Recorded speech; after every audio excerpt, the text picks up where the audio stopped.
Welcome to all of you. स्वागत है आप सभी का हमारे चैनल सिविल होलिक गाय में। मैं हूं दीपक वासन और आज हम स्टार्ट करने जा रहे हैं कंपनी लॉ के लेक्चर 2 के बारे में। और हमारे साथ है मिस्टर जयंत बत्रा। अरे शर्माता बहुत है भाई अपना। तो हमारे साथ है मिस्टर जयंत बत्रा और ये बताएंगे हमें कंपनी लॉ के बारे में। Hello to everyone. तो स्टार्ट करते हैं अभी अपने सेकंड लेक्चर के साथ।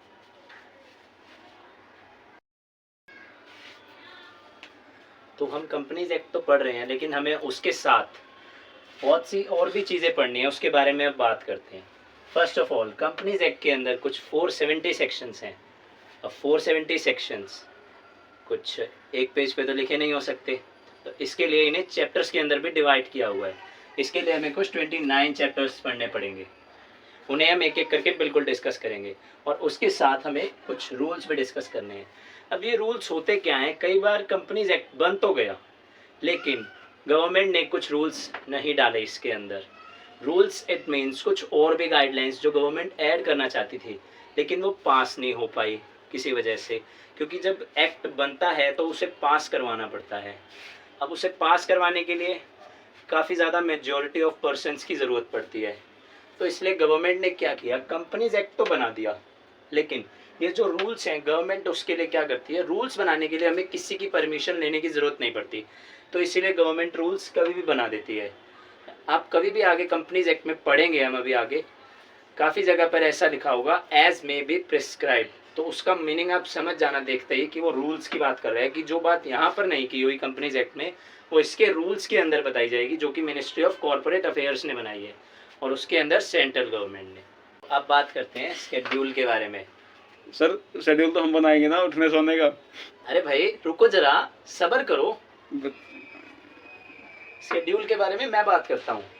तो शेड्यूल वो होता है जिसमें कंपनी अपने फॉर्मेट्स बताती है। Sorry, company meaning ministry of corporate affairs ने, जिसके अंदर फॉर्मेट्स बताए हुए हैं। आपने सुना होगा कंपनी की फाइनेंशियल स्टेटमेंट्स में सबसे इंपॉर्टेंट बैलेंस शीट। अब बैलेंस शीट तो हर किसी ने सुनी होगी, तो बैलेंस शीट का फॉर्मेट जो है वो शेड्यूल के अंदर दिया होता है। आगे चलकर बात करेंगे सब शेड्यूल्स के बारे में भी, तो अभी आगे बढ़ते हैं। इसके अंदर कुछ अमेंडमेंट एक्ट्स भी हैं, जैसे कि कंपनीज अमेंडमेंट एक्ट 2015, 17, 19, 20। इन अमेंडमेंट एक्ट्स को कंपनीज एक्ट 2013 के अंदर ही इंक्लूड किया है। अब आप लोग सोच रहे होंगे भाई ऐसा क्यों, तो एक तरफ कह रहा है कि कंपनीज एक्ट 2013 और एक तरफ ये कंपनीज अमेंडमेंट एक्ट्स भी बन गए, लेकिन ये छोटे मोटे एक्ट्स हैं जिसके अंदर थोड़े थोड़े चेंजेस इनकॉर्पोरेट किए हुए हैं। इनकॉर्पोरेट मतलब थोड़ा सा मॉडिफिकेशन किया हुआ है कुछ कंपनीज एक्ट 2013 के सेक्शंस के अंदर, वो भी हम आगे डिस्कस करेंगे। उसके अलावा कुछ सेक्रेटेरियल स्टैंडर्ड्स हैं जो हमें दिए जाते हैं, उन्हें हमें बिल्कुल फॉलो करके चलना पड़ेगा साथ में, उसके बिना हमारा काम नहीं चल सकता बिल्कुल भी। और अब जंगल में रहकर शेर से तो वैर कर नहीं सकते, तो इसीलिए हमें मिनिस्ट्री ऑफ कॉर्पोरेट अफेयर्स के कुछ सर्कुलर्स, नोटिफिकेशंस, गाइडलाइंस जो कि टाइम टू टाइम आती रहेंगी, उन्हें भी डिस्कस करना पड़ेगा। तो अभी हमने बात करी 470 सेक्शंस के बारे में। अब बात कर लेते हैं ये सेक्शंस वगैरह होता क्या है। तो सेक्शंस कुछ ऐसे हैं कि section, sub section, clause, sub clause, proviso, ये इन सब के अंदर डिवाइडेड होते हैं। अभी एक एक करके इनके बारे में डिस्कस करते हैं। तो सेक्शंस गिवन होते हैं ऐसे न्यूमेरिकल नंबर में, आपको जैसे सामने मेरे दिख ही रहा होगा 1 2 3 फॉर एग्जांपल। और सब सेक्शंस ये गिवन होते हैं हमें न्यूमेरिकल नंबर इन ब्रैकेट्स, यानी कि न्यूमेरिकल नंबर जो है उन्हें ब्रैकेट्स के अंदर बंद कर दें तो वो सब सेक्शन माना जाता है। Third is clause. अब क्लॉज होता है alphabetical numbers in brackets. And the fourth is sub clause. Sub clause is Roman numbers in the bracket. And at last proviso, जिसके बारे में आप लोगों ने शायद ही सुना हो, क्योंकि ऊपर के जो सेक्शन, सब सेक्शंस हैं वो हम काफ़ी लोग सुन चुके हैं लॉ के अंदर, या कभी भी हमने कोर्ट की लैंग्वेज सुनी हो किसी भी मूवीज़ के अंदर। आई एम श्योर आप में से काफ़ी लोगों ने मूवीज़ तो देखी होंगी जिसमें कोर्ट्स का डिस्कस होता है। तो प्रोवाइजो एक नई चीज़ है आप लोगों के लिए। अब हम बात करते हैं प्रोवाइजो। ये होता है इन सब के कंप्लीट हो जाने के बाद अगर सेक्शन के अंदर कोई भी बात अधूरी रहे, पेंडिंग रहे, तो प्रोवाइजो यूज़ करते हैं, जिसको हम लिखते हैं प्रोवाइडेड दैट। ये हमारा फर्स्ट प्रोवाइजो है। उसके बाद अगर हमें सेकंड प्रोवाइजो लिखना है तो हमें लिखना होगा प्रोवाइडेड फर्दर दैट। ये मैं नहीं बोल रहा हूँ, ये सेक्शंस के अंदर कंपनीज एक्ट 2013 के अंदर ही दिया हुआ है। थर्ड है प्रोवाइडेड ऑल्सो दैट। अब आप लोग सोच रहे होंगे प्रोवाइडेड ऑल्सो दैट के बाद इसने ख़त्म कर दिया, इट मीन्स ज़्यादा से ज़्यादा 3 प्रोवाइजो हो सकते हैं, लेकिन नहीं मेरे दोस्त, 3 प्रोवाइजो से ज़्यादा भी हो सकते हैं। लेकिन आगे भी अगर हम कोई भी प्रोवाइजो यूज़ करेंगे तो उससे भी हम प्रोवाइडेड ऑल्सो दैट से ही डिनोट करेंगे। ये एक रूल है कंपनीज एक्ट 2013 के अंदर ही गिवन है। अब कुछ एग्जांपल डिस्कस करते हैं।